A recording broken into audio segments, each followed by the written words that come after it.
Selamat pagi, siang, sore, malam, Bu Eliza, kakak-kakak asisten, dan teman-teman dimanapun Anda semua berada. Pada kesempatan kali ini, kami akan mempresentasikan tugas besar kami di mata kuliah SI 3251 metode pelaksanaan konstruksi, yaitu mengenai analisis pekerjaan tanah pembangunan tower saluran udara tegangan ekstra tinggi atau SUTEP di Kupang Paniki. Sebelumnya perkenalkan terlebih dahulu anggota kelompok kami. Yang pertama ada Faika, NIM 150-18005, kemudian Jeff, NIM 150-18006, kemudian ada Suranta, NIM 150-18007, kemudian ada saya sendiri yaitu Brandon, NIM 150-18008. Kita masuk ke pendahuluan. Yang pertama adalah latar belakang.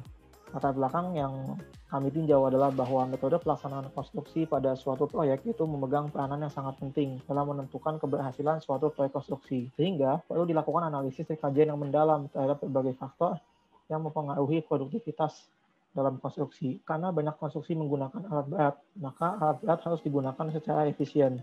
Penentuan penggunaan alat berat dapat dilakukan melalui suatu analisis produktivitas yang akan kita lakukan di bab 3. Seperti yang sudah saya katakan sebelumnya, proyek tinjauan kami adalah pekerjaan pematangan lahan pembangunan tower saluran udara tegangan ekstra tinggi atau SUTEP di Kupang Paniki. Jadi ada beberapa faktor yang perlu dianalisis dalam menentukan metode konstruksi yang dipilih. Yang pertama adalah biaya, kemudian waktu, kemudian kondisi lapangan, dan ketersediaan alat berat di sekitar lokasi. Nah, setiap metode konstruksi ini harus dianalisis berdasarkan keempat poin tersebut. Namun tentunya dengan tetap mempertimbangkan risiko yang mungkin terjadi di lokasi proyek. Nah, pada umumnya dari berbagai metode yang visible akan dipilih satu metode yang paling mudah, paling murah, atau yang paling cepat jika tidak memenuhi ketiganya. Rumusan masalah yang kami analisis adalah yang pertama, apa alternatif metode pekerjaan pematangan lahan tower SUTEP di Kupang Paniki? Berapa produktivitas pekerjaan pematangan lahan tower SUTEP di Kupang Paniki? Berapa biaya yang diperlukan untuk pekerjaan pematangan lahan tower SUTEP di Kupang Paniki? Nah, tujuannya adalah menentukan metode pelaksanaan pekerjaan pematangan lahan tower SUTEP di Kupang Paniki, menentukan produktivitas alternatif metode pelaksanaan pekerjaan pematangan lahan tower SUTEP di Kupang Paniki, dan menentukan biaya yang harus dikeluarkan dari alternatif metode pelaksanaan pekerjaan pematangan lahan tower SUTEP di Kupang Paniki. Next, kita masuk ke teori dasar. Jadi ada beberapa faktor yang harus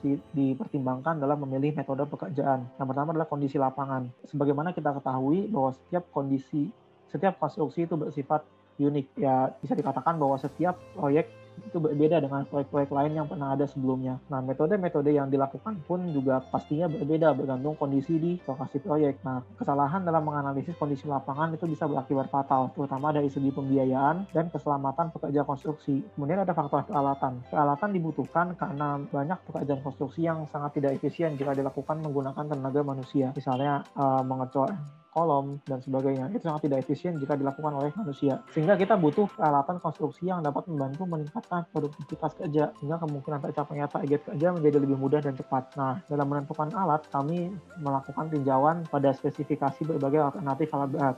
Semua informasi ini bisa diperoleh melalui katalog alat berat yang dikeluarkan oleh pemerintah atau perusahaan penyedia jasa alat berat. Yang ketiga adalah faktor material. Karena setiap pekerjaan konstruksi akan selalu bersentuhan dengan material konstruksi, maka metode konstruksi harus sesuai dengan perlakuan yang seharusnya dilakukan terhadap material yang ada. Contohnya, jika kita mau membangun jembatan, tentu berbeda antara kita membangun jembatan dengan metode cast in situ atau dengan metode precast. Yang keempat adalah faktor pekerja.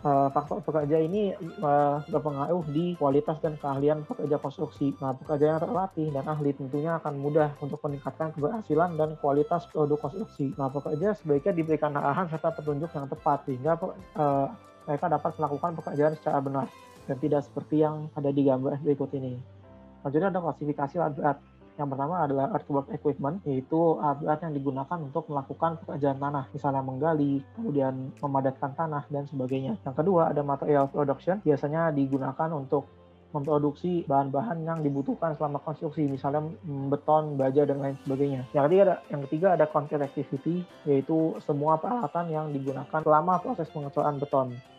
Yang keempat ada lifting equipment, yaitu peralatan yang digunakan untuk mengangkat objek-objek yang berat. Yang kelima ada foundation equipment, yaitu peralatan-peralatan yang berhubungan dengan fondasi atau perbaikan tanah. Next ada paving equipment, yaitu peralatan-peralatan yang berhubungan dengan perkerasan jalan. Lalu ada erection equipment, yaitu peralatan-peralatan yang digunakan untuk mengangkat balok-balok girder ke tempatnya.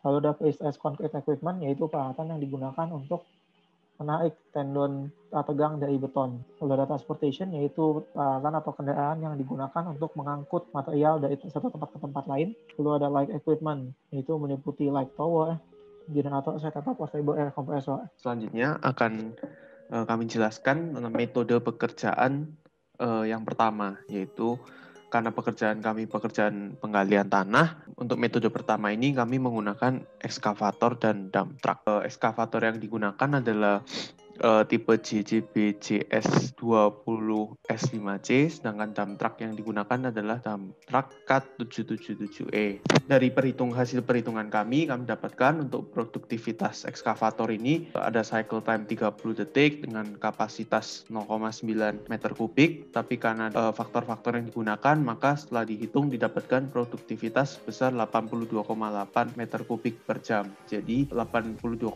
ini menyatakan tanah yang bisa digali oleh ekskavator dalam 1 jam. Lalu untuk dump truck sendiri, kami mendapatkan produktivitasnya sebesar 33,177 meter kubik per jam. Ini adalah produktivitas untuk satu dump truck. Di sini kami menggunakan 2 unit dump truck sehingga ekskavator kami tidak berhenti tapi bisa bekerja setiap waktunya. Nah, tetapi kalau menggunakan 2 dump truck, produktivitas dari dump truck ini menjadi 66,354 meter kubik per jam. Nah, karena ekskavator dan dump truck ini produktivitasnya berbeda, di sini kami menggunakan produktivitas dump truck yang lebih kecil, sehingga produktivitas dump truck menjadi acuan produktivitas total. Di sini dilakukan perhitungan jumlah set alat berat yang diperlukan pada akhirnya adalah 1 set alat berat, lalu hari kerja yang diperlukan adalah 31 hari. Nah, sehingga dibutuhkan 1 set alat berat berupa ekskavator dan 2 dump truck dengan waktu kerja 31 hari. Selanjutnya adalah rekap biaya total untuk pekerjaan satu ini. Untuk ekskavator sendiri kami ada menghitung biaya sewa, biaya bahan bakar, dan juga biaya operator. Sedangkan untuk dump truck hanya menghitung 1 paket saja, sudah termasuk biaya sewa, biaya operator dari dump truck, dan juga biaya bahan bakar. Dari perhitungan ini kami dapatkan biaya totalnya sebesar 542 juta sekian. Kemudian akan dijelaskan mengenai metode kedua, yaitu power shovel dengan loader dengan dump truck. Pertama ada power shovel yang digunakan, yaitu CAT7295 dengan cycle time 37 detik dan kapasitas 28,6 meter kubik yang sangat besar. Produktivitas akhirnya adalah 1.538 meter kubik per jam. Power shovel ini akan menggali tanahnya dan menaruhnya dulu di sekitar lokasi penggalian yang kemudian akan diisikan oleh loader ke dump truck. Loader ini memiliki produktivitas sebesar 121 meter kubik per jam dengan hitungan yang mirip. Loader akan mengisikannya ke dump truck. Karena lokasi pengangkutan yang jauh, maka akan digunakan 2 set dump truck.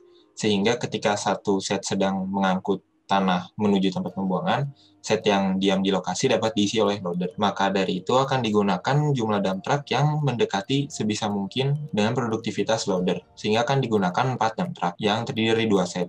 Dari 2 dump truck. Produktivitas 4 dump truck ini sebesar 132 meter kubik per jam. Kemudian karena produktivitas loader menjadi yang terendah, maka produktivitas total ditentukan dari produktivitas loader ini. Kemudian akan dihitung waktu total yang dibutuhkan untuk menyelesaikan pekerjaan. Pekerjaan terdiri dari 92 tip dan ada juga perpindahan sebanyak 91 kali antar tip sutet.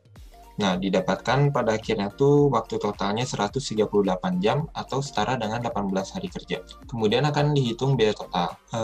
Seperti pada metode pertama, kami menghitung biaya BBM, operator, dan biaya sewa hanya untuk power shovel dan loader. Sementara untuk dump truck dihitung langsung berdasarkan paket per harinya. Biaya dump truck per hari ini didapatkan dari referensi yang kami dapatkan dari internet. Setelah ditotalkan, biaya total dari metode kedua ini membutuhkan sebesar Rp2.459.800.000. Nah, yang terakhir adalah komparasi produktivitas. Nah, di komparasi produktivitas ini akan dibandingkan metode pertama dan metode kedua. Dari sisi produktivitas, metode pertama memiliki produktivitas 66,354 meter kubik per jam, sedangkan metode 2 121,0385 meter kubik per jam. Dari hasil ini diperoleh bahwa metode 1 lebih rendah produktivitasnya dibandingkan metode 2. Nah, dari sisi biaya, metode 1 jauh lebih murah dibanding metode 2, di mana metode 1 memiliki biaya total 542 juta sekian, sedangkan metode 2 harus menggelontorkan biaya sekitar 2,5 miliar. Jadi, metode 1 lebih unggul. Kemudian, dari sisi kemudahan pengadaan alat konstruksi, perlu ditinjau lagi dan dibandingkan. Mengapa? Isu ini penting karena proyek yang ditinjau, proyek yang jauh dari ibu kota negara, yaitu di ujung bagian utara dari Pulau Sulawesi. Pengadaan alat konstruksi harus membutuhkan effort yang lebih. Di metode pertama dibutuhkan alat berupa ekskavator dan dump truck, di mana kedua alat ini merupakan alat yang konvensional dipakai di proyek konstruksi. Jadi akan lebih mudah pengadaannya dibanding metode 2 yang menggunakan 3 jenis alat berat, yaitu power shovel dan loader, yang akan lebih sulit pengadaannya di daerah tersebut. Jadi metode pertama lebih diunggulkan. Jadi dari ketiga komparasi tersebut, metode pertama akan dipilih sebagai alternatif pengerjaan pematangan lahan untuk proyek Sutet Likupang Paniki. Kesimpulan yang diperoleh dari pengerjaan tugas besar ini adalah alternatif yang digunakan untuk proyek pengerjaan pematangan lahan Sutet Likupang Paniki ada 2 metode, yaitu ekskavator dan dump truck, dan metode kedua menggunakan power shovel, loader, dan dump truck. Produktivitas dari metode pertama sekitar 66,354 meter kubik per jam, dan metode kedua 121,0385 meter kubik per jam. Sedangkan dari sisi biaya, metode pertama lebih murah, yaitu Rp542.196.760, sedangkan metode kedua yaitu menghabiskan biaya sebesar 2.400.000.000. Jadi dari ketiga perbandingan tersebut yang telah dibahas sebelumnya, metode pertama yaitu menggunakan ekskavator dan dump truck lebih dipilih dalam pengerjaan pematangan lahan untuk proyek Sutet Likupang Paniki. Jadi sekian presentasi dari kelompok 2 dalam menganalisis produktivitas dan biaya dari alternatif proyek pengerjaan pematangan lahan Sutet Likupang Paniki. Terima kasih.